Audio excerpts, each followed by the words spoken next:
Halo teman-teman, selamat datang di channel Fokus Finansial. Saya sangat antusias untuk berbicara tentang topik yang sering banget ditanyakan oleh banyak orang, investasi untuk pemula. Berikut adalah panduan lengkap mulai dari nol. Kalau kalian penasaran bagaimana cara memulai investasi dengan mudah, tonton terus video ini sampai habis. Pertama-tama, kenapa sih kita harus berinvestasi? Investasi bukan hanya untuk orang kaya. Ini adalah cara kita untuk menumbuhkan uang kita sehingga bisa mencapai tujuan finansial seperti membeli rumah, mempersiapkan dana pensiun, atau bahkan untuk liburan impian. Dengan berinvestasi, uang kita bisa berkembang lebih cepat dibandingkan hanya disimpan di tabungan. Lalu, mengapa harus berinvestasi? Yang pertama, mencapai tujuan finansial. Investasi membantu kita mencapai tujuan finansial yang besar dalam hidup, misalnya membeli rumah, pendidikan anak, atau liburan mewah. Kedua, mengalahkan inflasi. Menyimpan uang di tabungan bisa tergerus inflasi. Investasi membantu kita mengalahkan inflasi dan menjaga daya beli kita. Ketiga, pendapatan pasif. Investasi bisa memberikan pendapatan pasif melalui dividen, bunga, atau kenaikan nilai aset. Keempat, membangun kekayaan. Dengan berinvestasi, kita bisa membangun kekayaan dari waktu ke waktu yang akan memberi kita keamanan finansial di masa depan. Memahami risiko dan keuntungan.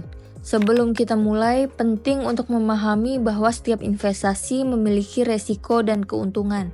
Risiko adalah kemungkinan kerugian yang bisa terjadi, sementara keuntungan adalah potensi hasil yang kita dapatkan. Kuncinya adalah menemukan keseimbangan yang tepat sesuai dengan profil risiko kalian. Yang pertama yaitu profil risiko. Setiap orang memiliki toleransi risiko yang berbeda.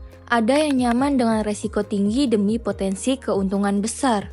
Sementara ada yang lebih suka risiko rendah meskipun keuntungannya kecil.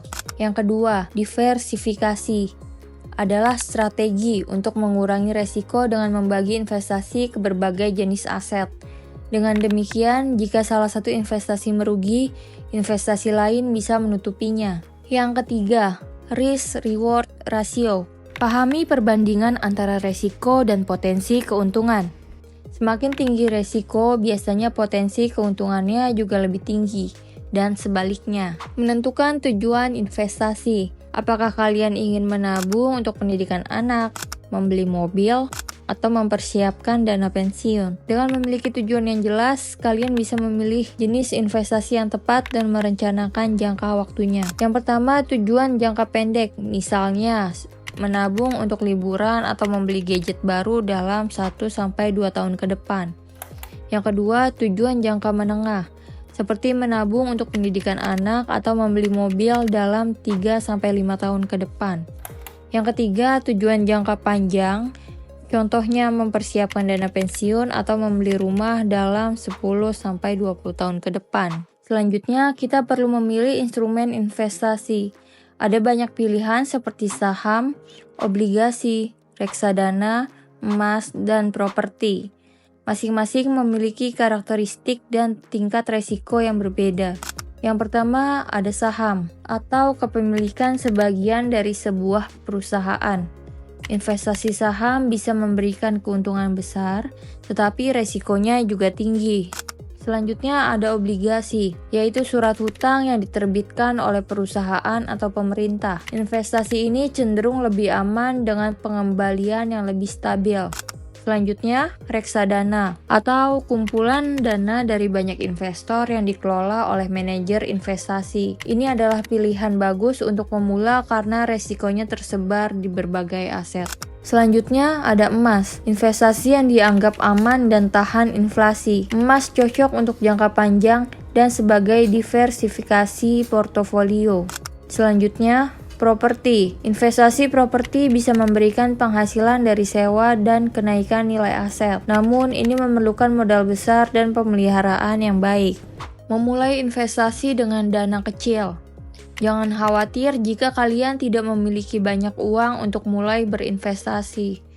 Banyak platform investasi sekarang memungkinkan kita untuk mulai dengan dana yang sangat kecil. Bahkan dengan Rp10.000, kalian sudah bisa memulai investasi di reksadana atau saham. Platform online Banyak platform investasi online yang memudahkan kita untuk mulai berinvestasi dengan modal kecil. Pilih platform yang terpercaya dan memiliki fitur edukasi. Investasi berkala. Mulailah dengan jumlah kecil secara berkala. Investasi rutin setiap bulan bisa membantu mengurangi resiko dengan membangun portofolio secara bertahap. Promo dan diskon. Beberapa platform menawarkan promo dan diskon untuk investasi pertama kali. Manfaatkan kesempatan ini untuk memulai berinvestasi. Mengelola dan memantau investasi. Setelah kalian mulai berinvestasi, penting untuk secara rutin memantau perkembangan investasi kalian. Jangan terlalu sering, karena pasar bisa berfluktuasi. Lakukan evaluasi secara berkala untuk memastikan investasi kalian masih sesuai dengan tujuan yang telah kalian tetapkan. Pemantauan berkala. Dilakukan pemantauan setiap 3 atau 6 bulan sekali. Evaluasi kinerja investasi dan sesuaikan jika diperlukan. Rebalancing. Jika perlu, lakukan rebalancing portofolio untuk menjaga alokasi aset sesuai dengan profil resiko dan tujuan. Yang terakhir, jangan panik. Pasar bisa naik dan turun. Jadi, jangan panik jika terjadi penurunan sementara. Fokus pada tujuan jangka panjang kalian. Terus belajar dan berkembang. Investasi adalah perjalanan panjang. Teruslah belajar dan tambahkan pengetahuan kalian tentang dunia investasi. Semakin banyak yang kalian pelajari, semakin baik kalian dalam membuat keputusan investasi.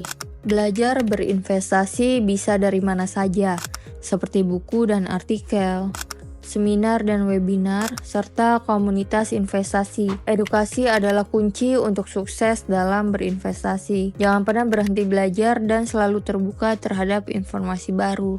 Jadi itulah panduan lengkap untuk kalian yang ingin mulai berinvestasi dari nol. Ingat, tidak ada kata terlambat untuk memulai. Mulailah dari sekarang dan biarkan uang kalian bekerja untuk masa depan yang lebih cerah. Investasi adalah langkah penting untuk mencapai kebebasan finansial dan keamanan di masa depan. Terima kasih telah menonton dan mengikuti Fokus Finansial hari ini. Saya berharap kisah dan informasi yang saya bagikan bisa memberikan pelajaran berharga bagi kalian semua. Jika kalian menemukan video ini bermanfaat, jangan lupa like, share, dan subscribe untuk konten keuangan lainnya. Jangan biarkan ketidakpastian menghalangi langkah kalian. Tetaplah waspada dan jadilah investor yang cerdas. Saya ingin kalian semua meraih mimpi kalian dengan penuh keyakinan dan kebahagiaan. Sampai jumpa di video berikutnya.